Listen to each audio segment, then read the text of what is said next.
Unleashing the Power of Philanthropy to End FGMC. My name is Caitlin LeMay. I'm the director of the US End FGMC Network, and I will be moderating our event today. So please be aware that this webinar will be recorded. You are welcome to introduce yourself in the chat by including your name, your organization, and where you are joining from. First, I want to share a little bit about the US End FGMC Network. The network is a collaborative group of survivors, civil society organizations, foundations, activists, policymakers, researchers, healthcare providers, and others that are committed to promoting the abandonment of FGMC in the US as well as globally. Our mission is to eliminate FGMC by connecting, supporting, elevating, and advocating on behalf of and with diverse US stakeholders that are engaged in prevention, education, and care. During this webinar, we will have a panel discussion with two leading experts, which will then be followed by a Q&A. So please write any questions that you have in the chat, and we'll do our best to get to them after the panel discussion. So as I mentioned, I am very excited about this discussion today, as I'm sure many of you are as well, and excited to highlight the need for funding to end this harmful practice globally. I'm honored to be joined by two incredible experts in the field. First, we have Susan Gibbs, who directs the Women's Rights Program at the Wallace Global Fund, which is a private philanthropy based in Washington, D.C. that has been committed to FGMC abandonment since its inception. She has worked in philanthropy for almost 30 years, including previous positions with the Pew Charitable Trust, the Pew Global Stewardship Initiative, and the Summit Charitable Foundation, as well as consulting roles with a number of other U.S. foundations and philanthropic advisors. We're also joined today by Asenath. Asenath is the Chief Executive Officer of Orchid Project, a British charity working globally to end FGMC. She's based in Nairobi, Kenya. She provides the overall leadership and strategic substantive thinking and direction of the organization globally. Having worked with governments, United Nations, and international civil society organizations, Asenath has extensive experience in women's and girls' rights, drawing on her broad geographical experience spanning Africa, the MENA region, Europe, Asia, and the Americas. She's also a founding member of the Youth Anti-FGM Network, Kenya, a movement of young people working towards the abandonment of FGM in Africa. So without further ado, let's jump into our panel discussion. And so first, I would like to hear from each of you about if you can share more about yourself, your organization, and your involvement in the anti-FGMC global movement. And Asenath, if you would like to start.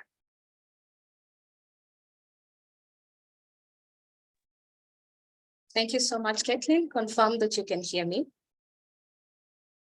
Yes, I can hear you just fine. Thank you. As Caitlin mentioned, my name is Asenath Mwithigah. I work for Orchid Project. I am the chief executive. At Orchid Project, we work on ending female genital mutilation and cutting globally. And we have three strategic objectives that we are focusing on at the moment. And this is in our new strategic plan that we'll be launching next month. And the three strategic objectives that we'll be looking at in the coming 5 years are looking at research. And in terms of research, we want to do evidence generation and also curate knowledge and share research products. You all know that we matched with 28 too many, and now we have a really strong research department.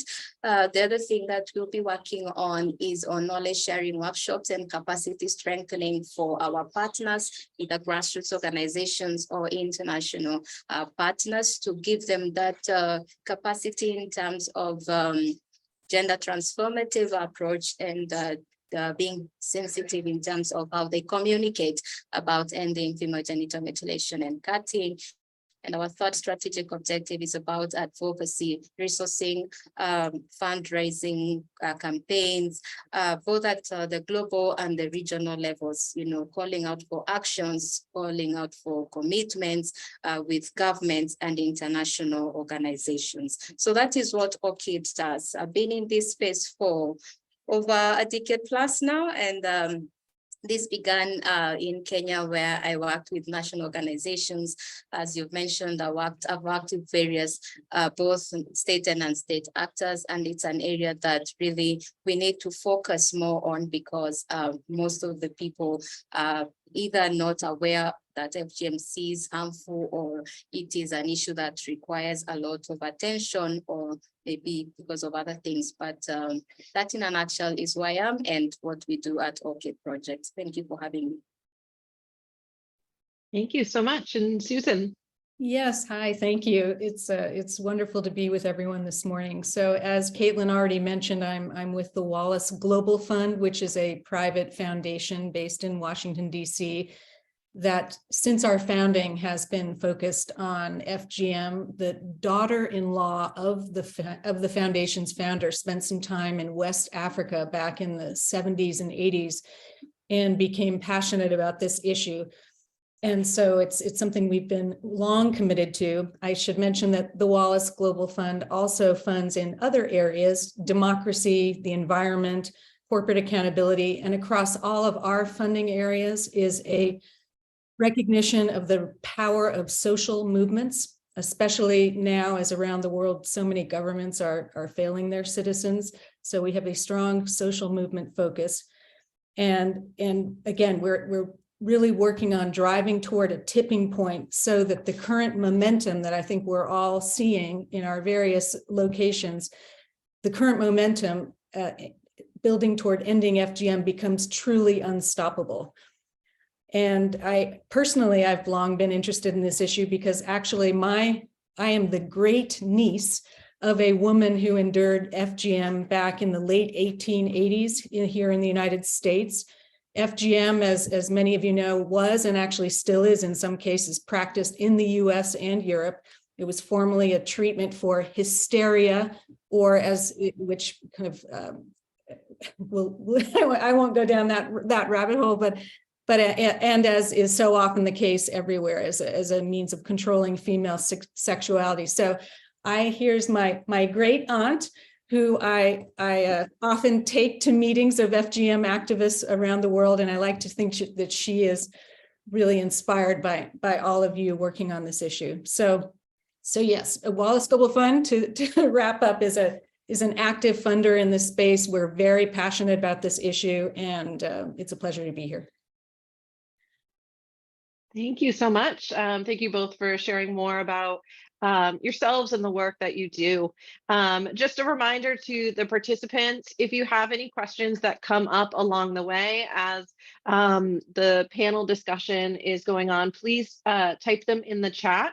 My colleague Patricia will be monitoring the chat and making sure that we can get to your questions after the panel discussion.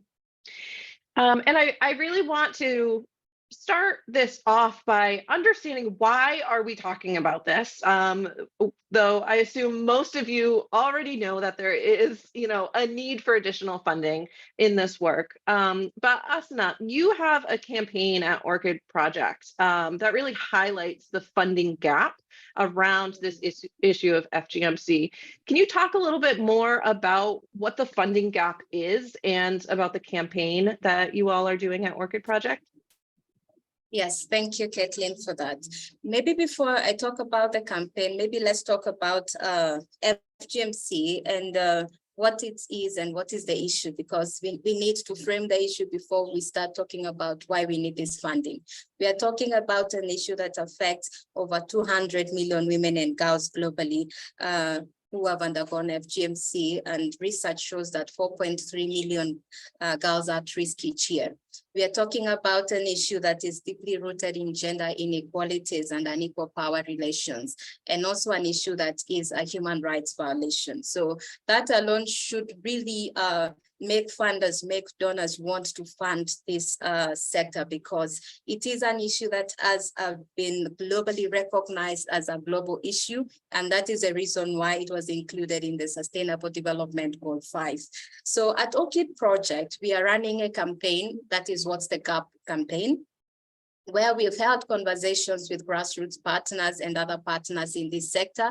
And we were inquiring why they need funding. Why is it that they need this investment? We've also had discussions with some of our donors and philanthropists, including Wallace Global Fund, Susan here, to understand why they're still funding this sector when we are seeing not many organizations are interested in it. And what we found out was that the investment is needed for various reasons. And we can sum up those in: it's needed for prevention of the practice, we need that for protection, for care, and for treatment. And there's not enough investment really to do this work. And for us to say that we'll end FGMC by 2030, then we need investments directed into this sector. According to a UNFPA report, by investing $2.4 billion by 2030, we could end FGMC altogether in 31 priority countries. We also need to expand funding beyond the 31 countries, because we know FGMC happens globally.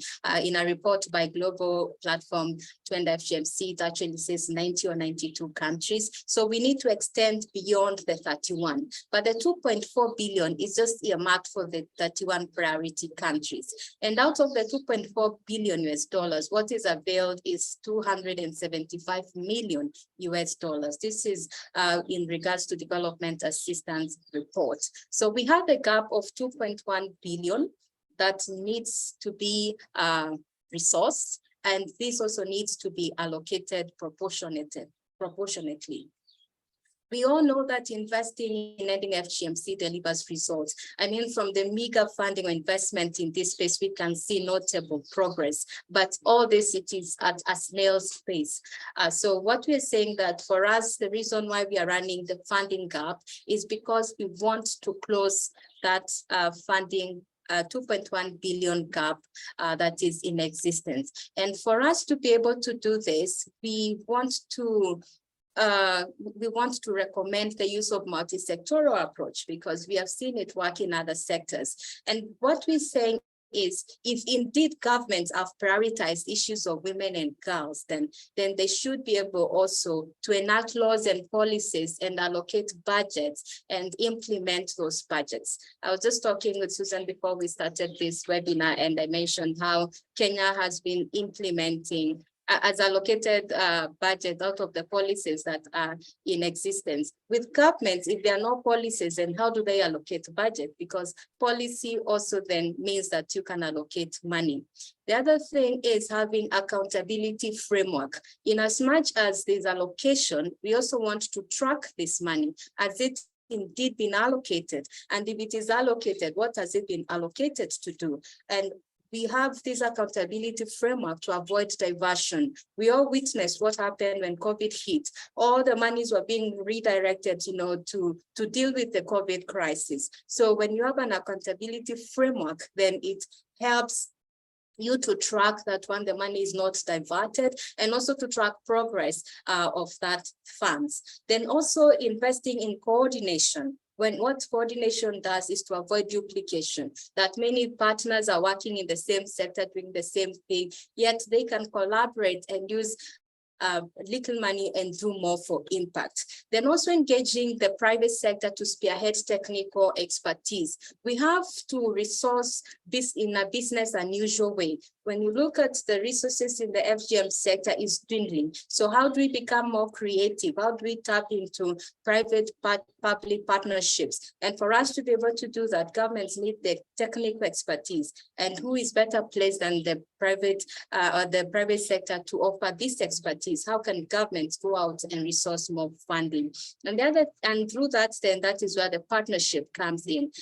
So investing in partnerships through having done around table meetings, just to rally innovative financing mechanisms to ensure that the multinational corporations, the CSR that is out there for private organization is being tapped into for us to grow the funding in this sector. For us, our call to action through this funding gap campaign is we want to have a global summit. When we started this campaign, for us, what we wanted to do was to trigger strategic conversations for people to start talking about how do we close this gap of $2.1 billion US. And we are seeing that more organizations are coming up and they are reaching out to us and they're asking, how can we be part of this conversation? And what we are saying is, if we have a global summit where we have the multinational corporations, we have the RECs, the regional economic blocks coming, where we have the philanthropists, all the donor agencies, international organizations, governments, name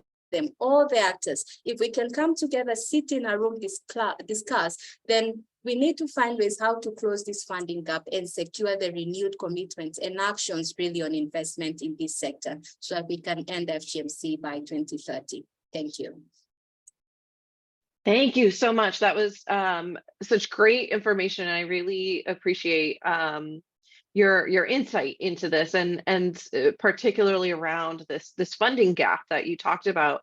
And you did such a great job, framing this issue to begin with, right? And how we know that it's such an important issue to fund.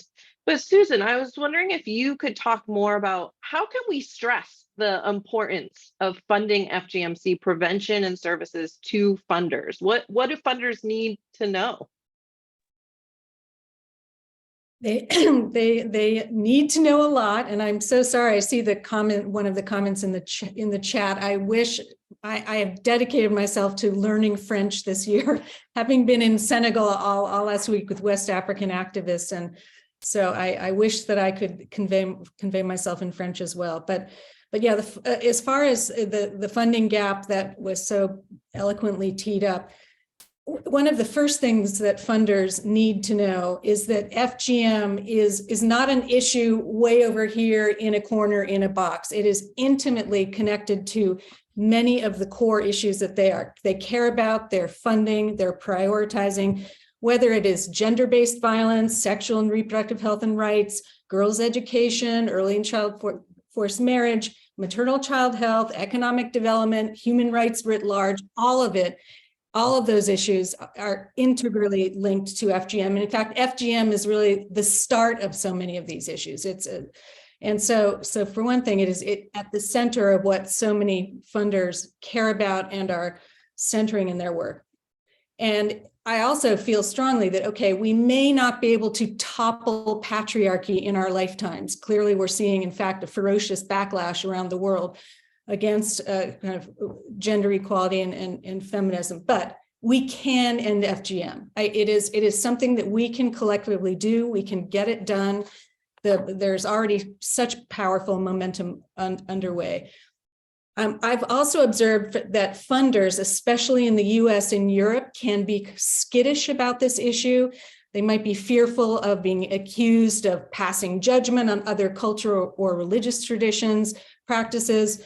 They also don't want to necessarily be associated with anti-FGM activism by anti-immigrant or Islamophobic actors. This issue can be a flashpoint. And so sometimes funders will I think I'll just duck on that one. But the response to that is thankfully, as so many of you on this call are well aware, this movement is growing. There are more resources, more supports. There are values-aligned activists, service providers, researchers, healthcare providers who are working on FGM, taking their lead from survivors in every region of the world.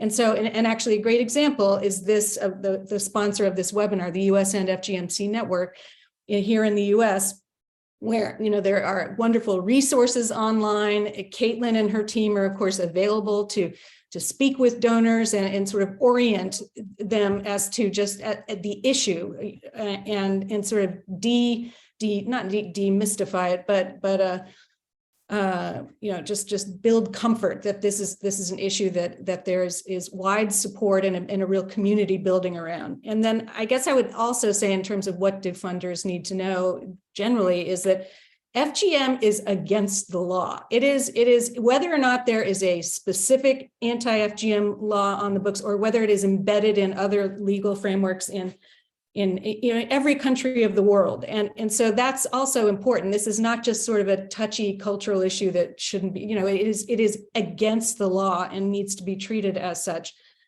And again, on the legal piece, there's wonderful resources out there. The World Bank's legal department has produced a global compendium of laws all around the world. They're also currently working on a similar resource in collaboration with the network on all US states. And so again, that's just an important framework. And then I guess lastly, funders, kind of stating the obvious, they need to follow the lead of survivors and activists on the front lines who are really working on this issue, and take their guidance from them. So I'll stop at that, when we'll pick up these themes throughout the conversation. Thank you, Susan. I think that's really, really helpful, because I know I personally have talked to a number of funders that have said, oh, that's not our priority. Our priority is, reproductive health. It's like, well, this is a reproductive health issue, right? Or, gender-based violence, or, all of the other things that you named as well. So it's so important for us to really kind of communicate and stress how this issue intersects with all of these other issues as well. And you can't focus on just one, right? Because they do intersect so closely. Asenath, I'm wondering if you can share more about what are some of the obstacles that you see in terms of funding FGMC prevention and services globally? You actually mentioned it. One of them is FGMC is not prioritized. This sector is being not prioritized. That when you approach like a donor, they will tell you, as you said, they are working on SRHR, they're working on education, they're working on, so it is as if it has been siloed, that FGMC is, at a corner there. So siloing this issue has made it impossible, really, in terms of funding. That because the donors are seeing it as just one issue. They're not seeing how it is intersecting with sexual and reproductive health and rights. They're not seeing how it is intersecting with education, with climate change. So despite the large awareness that has gone into that, they still perceive it, as a single issue in terms of siloing it, and they're not integrating it into other sectors. And also the other thing is a fragmentation in the sector, whereby because it's meager funding available, so every organization is really trying, to get this money, instead of us working in a very collaborative way and go out there together and resource for this money. And that is where movements come in. That is where networks come in, because Orchid alone can go out and get a grant, but if we are working together, like one of the networks that we can convene, the Asia Network to End FGMC, then you see more will be done through our partners, and that way then it will strengthen in terms of funding. So other issues that are deemed more urgent are taking precedence also. I talked about COVID-19, how it came and resources were redirected very quickly to find, the vaccine, find, how can people be able to be safe. Also, climate change is now the in thing where everybody wants to be doing climate change. There's the COP28 coming up now, and all donors, multinationals are lining up to support it. But what about ending FGMC? This issue has been with us the longest. So as actors in this sector, what we need to do is we must go back to the drawing board and analyze, why is this field not flooding with investors as well?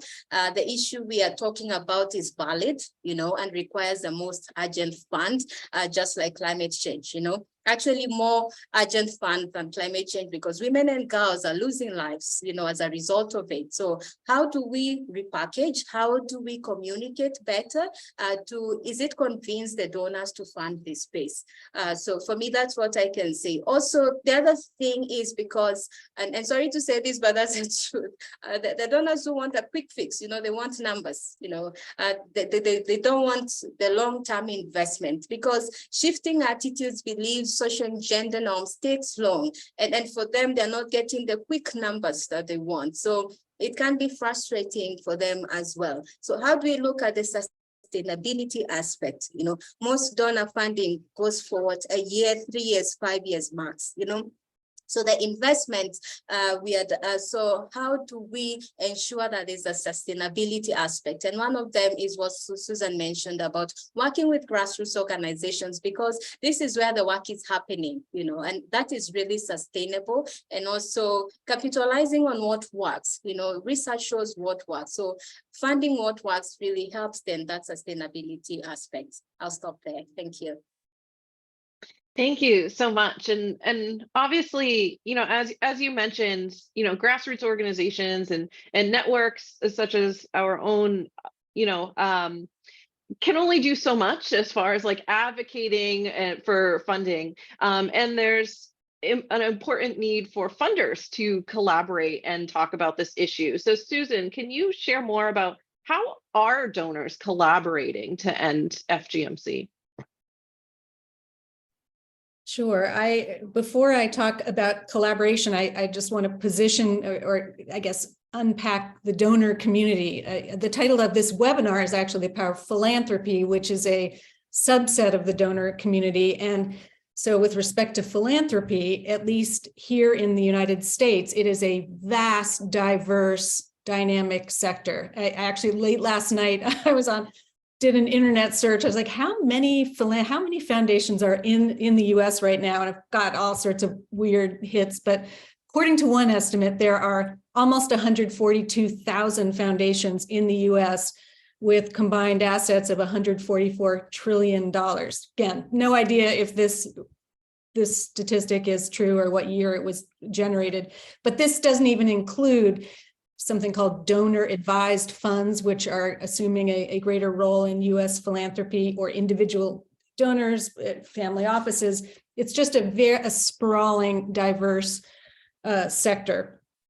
And then because of the breadth and diversity of the sector, it's just hard to even get a handle on who's funding what does donor X care about, whether it's FGM or something entirely different. It's hard to kind of discern patterns, glean grant-making interests, et cetera. And I should mention that the Wallace Global Fund is planning a mapping exercise this year in which we're going to try to take a crack at this in partnership with African women's rights advocates who will be focusing on the African continent, which hopefully will be a really helpful companion project to the campaign that Asenath has described. So again, as I said, philanthropy is just one element of a broader donor ecosystem. And of course, as we all know, other donors include bilateral donors, government agencies, multilateral donors. You know, for example, the UNFPA-UNICEF joint program to end FGM, which was launched in 2008 and is now in its 4th phase and active in 17 countries. So that's an important funding initiative in the space. And of course, there are also large international non-governmental organizations that often have regranting functions. There are regranting foundations such as the Global Fund for Women, other intermediaries. There's a lot going on. But actually, I just realized my computer is about to, well, hopefully I will finish this, running out of battery. But one important coordinating mechanism that actually the Wallace Global Fund co-founded with USAID back in 2001 is the Donor Working Group on FGMC. And so this mechanism supports information sharing among donors so that gaps and opportunities can be identified. It organizes periodic dialogues with civil society and annual meetings. The current membership of the Donor Working Group is primarily bilateral and multilateral representatives, with quite a bit of overlap with the donors to the UNICEF UNFPA joint program on the elimination of FGM. And so currently the Donor Working Group is addressing one of the challenges that Asenath already mentioned, which is innovative finance? How can we be more creative and as opposed to just straight up bilateral funding, grants, foundation grants. So whether that is gender bonds, revolving funds, gender lens investing, catalytic funding, there's been some interesting in the last couple of years assessments done of some of these alternate funding mechanisms. And so that is important work, because actually the kind of traditional donor aid is being increasingly dwarfed by these other financial mechanisms and funding flows. So certainly this issue stands. We should engage in these large flows. The government of Norway is the current chair of the donor working group, and UNICEF serves as its secretariat. Plans are underway this year to organize technical meetings on webinars on positive masculinities, FGM and climate change, which is a very important nexus, and FGM and in Asia. And so yes, it's certainly that is one important way in which donors connect and collaborate. But a lot of it, as similar to civil society and to all of you, it's the relationship building that we all do every day, and so some of it occurs informally. But I think I'll stop at that and make sure my computer doesn't die. Thank you so much, Susan. I think that's really, really helpful information. Asenath, if you can share, how are other organizations collaborating to really maximize the impact of our work? Okay, for us at Orchid, we are a small charity organization. So how what has worked to our advantage is over the 12 years of our existence, we have been capitalizing on partnerships. Maybe I can share some examples of how we have been partnering with other organizations. So in 2019, during the Women Deliver Conference, Orchid Project partnered with ARO, our strategic partner based in Malaysia, to co-convene the Asian network to end FGMC that I spoke about earlier. And this is a network that is present in 13 countries in Asia. It has over 100 membership. And we saw a gap in the region. We saw that most people want to concentrate in Africa and Asia. Really, nobody is going there per se. So the network, so when we saw this gap, and for us as a thought leader in the space of ending FGMC, and we have the expertise, so what we did is we decided to capitalize on that. So the network has benefited from our technical expertise, and in our new strategic plan that I shared, our 3 strategic areas, we have become more intentional in identifying Asia as one of our focal regions that we want to continue working in. We will work also in strengthening the research gap and the other gaps that are existing in that region. Also, in the What's the Funding Gap campaign in 2022, we partnered with community organizations across several countries to elevate their voices about the lack of funding and explain where the funding goes, as I mentioned earlier when I was talking about the funding gap. We have also worked with other partners, not community-based, really national organizations, international organizations in the sector who contribute to the campaign. An example is the FGM Europe Network. As a founding member of the global platform for action to end FGMC, we wrote a joint letter calling for the financing commitments to the sector that is in relation to What's the Gap campaign and how can we close the funding gap in the sector, and calling for global commitment and calling for the global summit that I earlier on spoke about. We will be building on this to ensure that even in Women Deliver, we are doing this call for the global summit. The other thing when we talk about partnerships is that mapping out organizations working in this space, what are their areas of expertise and how can we collaborate in cost sharing to capitalize on the meager resources that are in this sector to deliver maximum impact. Coordination also, I must overemphasize about it, because then we avoid duplication and we tap into each other's strengths, and that way we use the small monies that we have to be able to deliver on our work. The other thing that we have been creative about is co-resourcing, that we can work with like-minded organizations, front a proposal and get funding and do the work. How do we also meet halfway? How do we cost share to ensure that we are delivering on our mandate, as well as ensuring that we're transforming women and girls' lives? Thank you.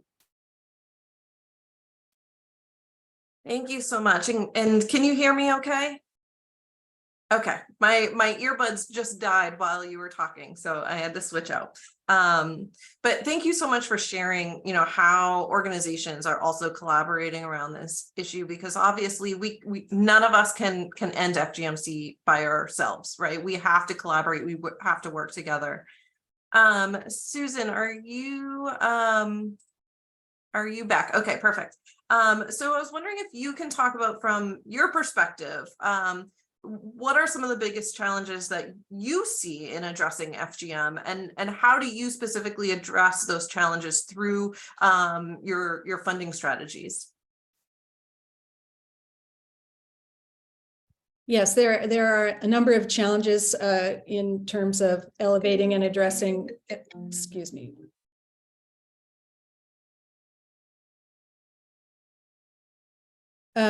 Yeah, there are always challenges. That's what makes this work invigorating and important.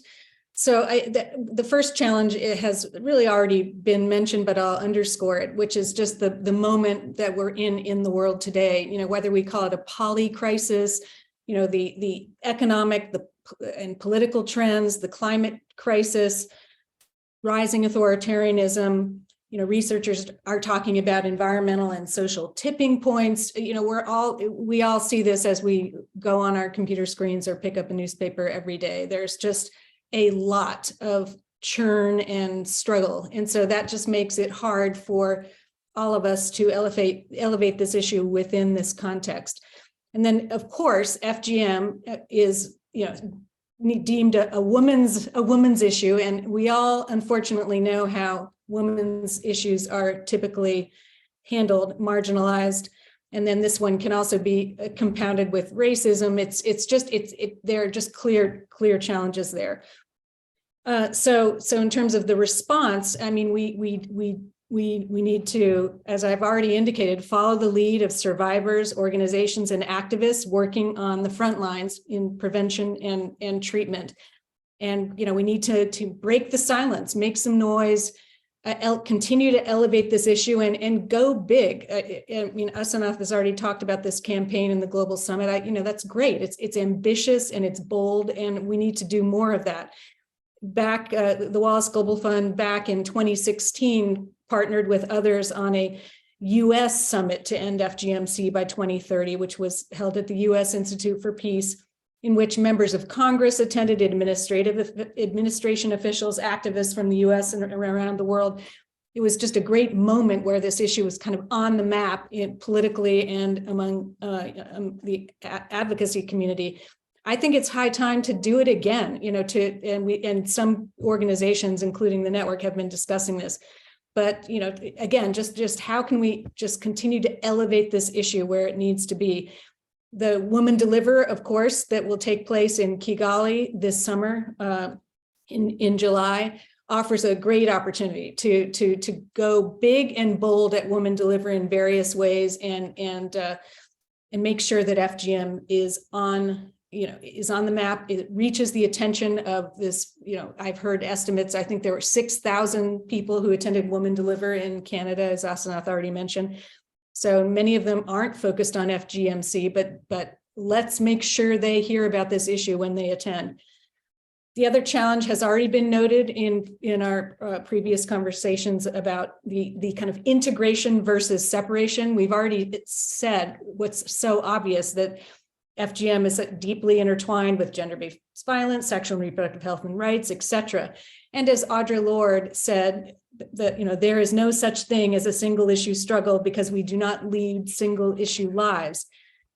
That which is of course true, but that said, I have certainly seen in the FGM arena that when FGM is integrated with some of these broader broader programs, broader funding streams, it actually ends up being ignored, not elevated. It kind of disappears in the integration. So there's no magic solution to kind of preempt that. It's just going to take continued advocacy and blocking and tackling, showing up, advocating for the integration of this issue, whether it's within a big World Bank program, whether it's within a foundation's sexual and reproductive health and rights program.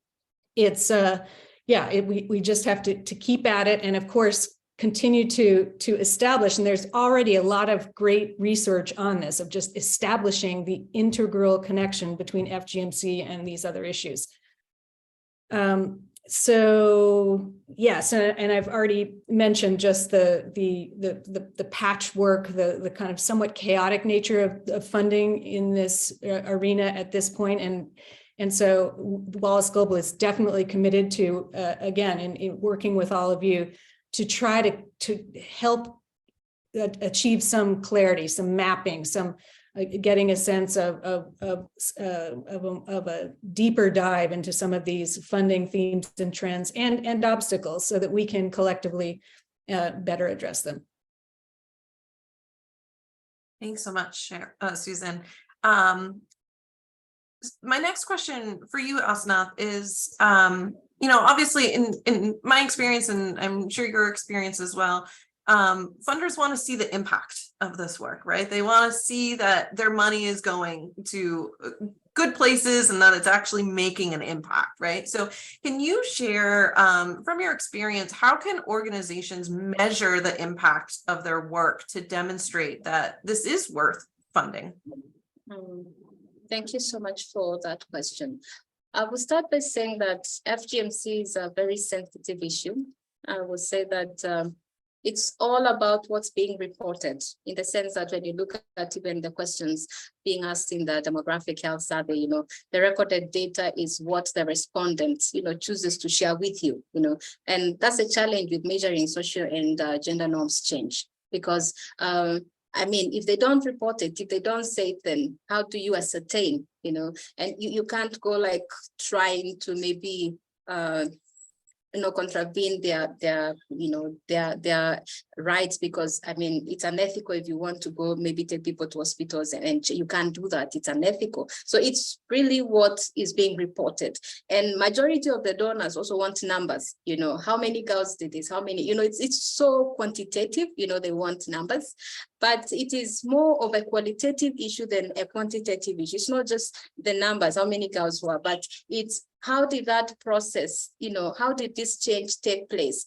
For instance, as the reference group changed or shifted, and these are the opinion shapers if really FGMC has to end. And if it has shifted, and what has caused that? It is a process, it's not linear, it's cyclical, and maybe it's looking at what was the process like if this, for instance, the reference group shifted. And that will take time, as I mentioned, that most donor funding is very few years. For you to work in this sector, it needs years. It has taken so much years for us to be where we are at. So what I always encourage and recommend to organizations is develop KPIs, key performance indicators on how do you measure your impact of your work, and how does that contribute then to the change, to the beliefs and to the social norms. Having a theory of change that is very decisive, that shows this is where we are coming from, this is the baseline, and this is how we are moving up. So even when you're showing to the donor that they can see this is the journey that you're working, and also having evaluations. Having frequent evaluations of your work and documenting those learnings, because what happens is as you're doing your interventions, the communities also are reorganizing, So you'd think that one of the interventions should work, and then when you go to the community and as you work there over time, then they are also reimagining. So if you don't evaluate, then maybe the interventions you're working are long gone, and they're no longer effective. So encourage organizations to have evaluations and document those evaluations and learnings and share with, for instance, networks and movements. They also need to focus on scorecards, you know, and the scorecard helps because it shows you the progress and the growth that you're taking. You know, this is where we started. This as a result of our interventions and the work that we are doing. This is how we are moving this movement from maybe the first stage to the second stage. And that way then you can track your progress, and it is evident even when you present it to your donor, to the people that support you, the work, that they can see that the growth is happening. And if it's not, the interventions are not happening, then you can go back to the drawing board and, you know, reorganize yourselves. And the other thing that maybe one of the UNICEF has come up with is outcome harvesting. This is a qualitative way of measuring impact. And I would recommend that people read more about outcome harvesting and how do you measure progress and impact. But having said all that, really, we also need to be mindful of what kind of change that takes place, and also be able to document even the small victories that that we are getting in this process, because it's not an easy task. So if you see a shift, if you see that you are working in communities, it was very hostile and now they're accommodating, there's that rapport, document that, because that is a stage and that is a step ahead towards getting to the impact that we so desire. Thank you. Thank you so much. And we are almost out of time, but Susan, I want to ask you one more question. And then we do have a few questions that have come in from the audience that I would like to get to as well. But Susan, if you can quickly share, you know, what are some of the key trends that you are seeing in the FGMC funding landscape? Yeah, thank you. And I'll just name maybe one, given that we're so short on time. But I mean, we've talked at length about the inadequacy of FGM funding, how there's far too little of it. But I just would like to point out that there's also the issue of there's the quantity of funding, but there's also the quality of the funding. And historically and currently, far too little of FGM focused funding is reaching the front lines or grassroots people and organizations, whether they're in Sierra Leone or the Bronx, that are actually doing the work. And so bigger donors struggle to get money to frontline groups and activists.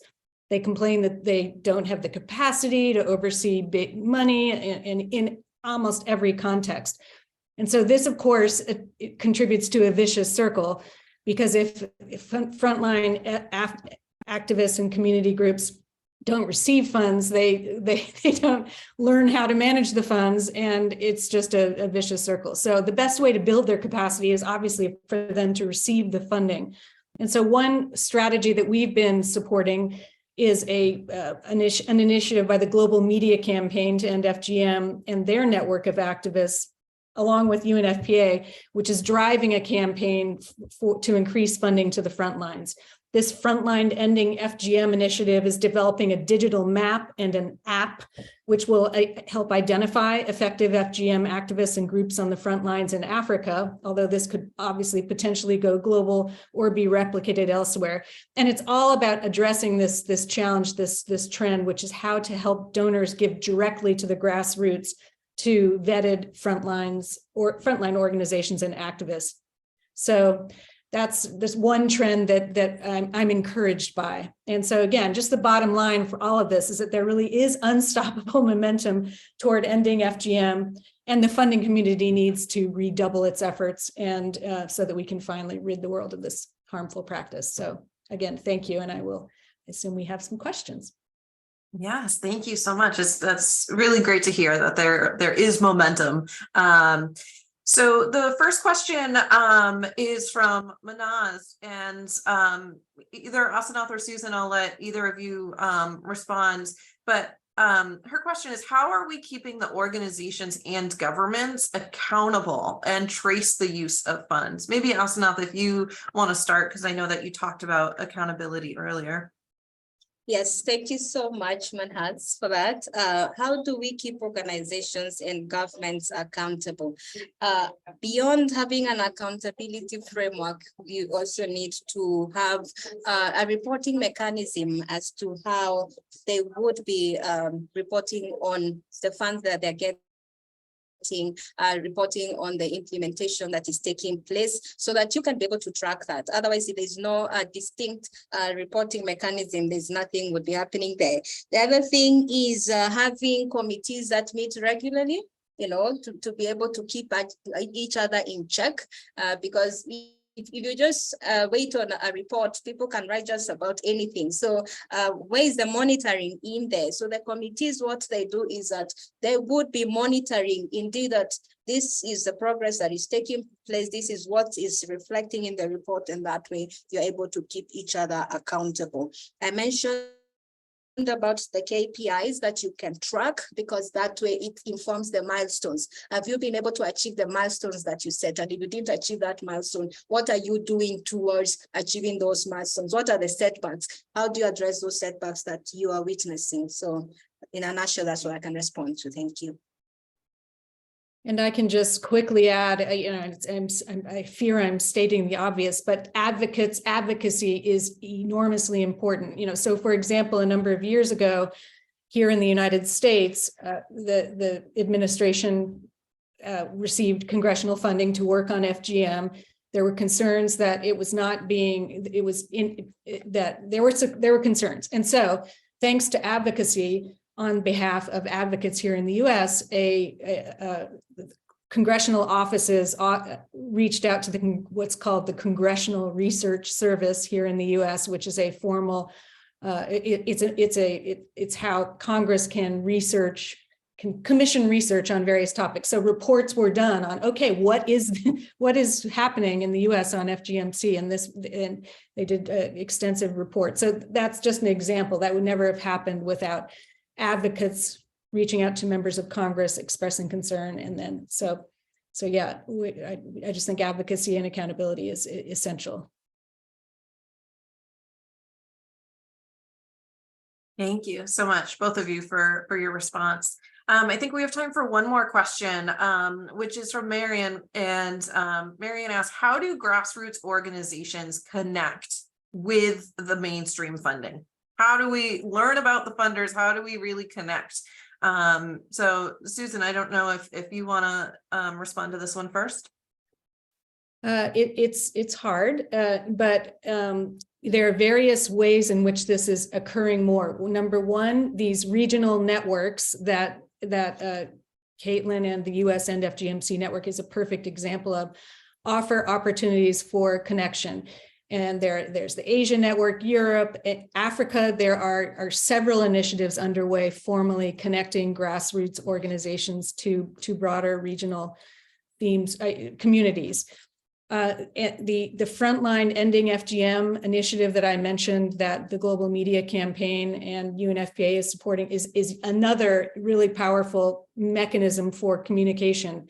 They facilitate literally WhatsApp groups among activists in various countries and regions, and so there's a lot of information shared informally on these WhatsApp groups about, you know, hey, there's a funding opportunity here, check it out. And as I mentioned earlier, the Wallace Global Fund is painfully aware of how hard this information is to access. And so we are, as I said, going to be commissioning a mapping of broader FGMC funding themes and trends. But one element of that will be to try to create a resource for groups that are working on FGMC that to access, so that some of this information is more widely available. I say this with the caveat, if you will, that it shifts all the time.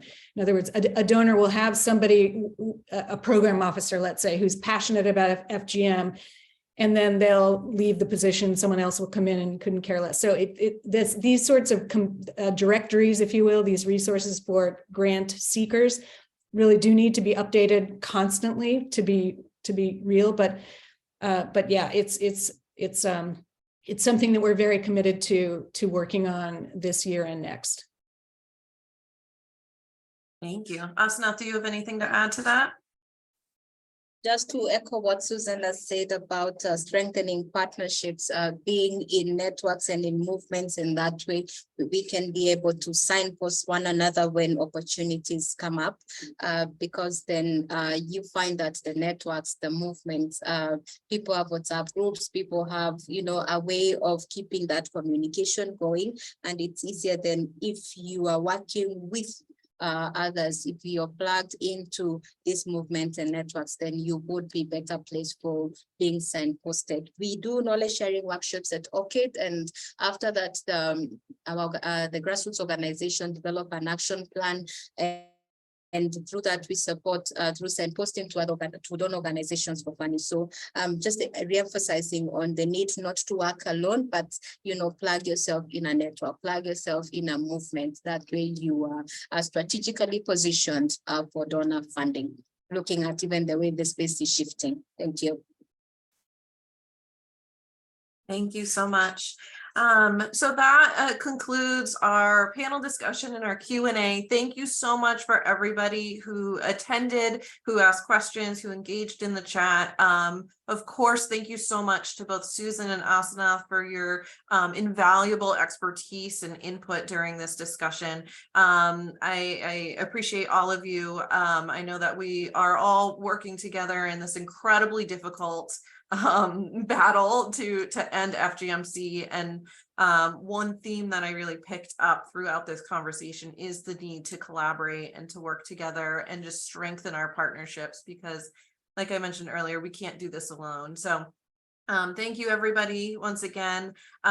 We will be putting the recording of this webinar on our YouTube channel, so please check that out if you want to come back to it. And my colleague Patricia, I know, has been putting links in the chat for all of the different organizations, Wallace Global, Orchid Project, the US network. So please feel free to check out our websites for more information or to contact us. So thank you again. And I hope you all have a good rest of your day.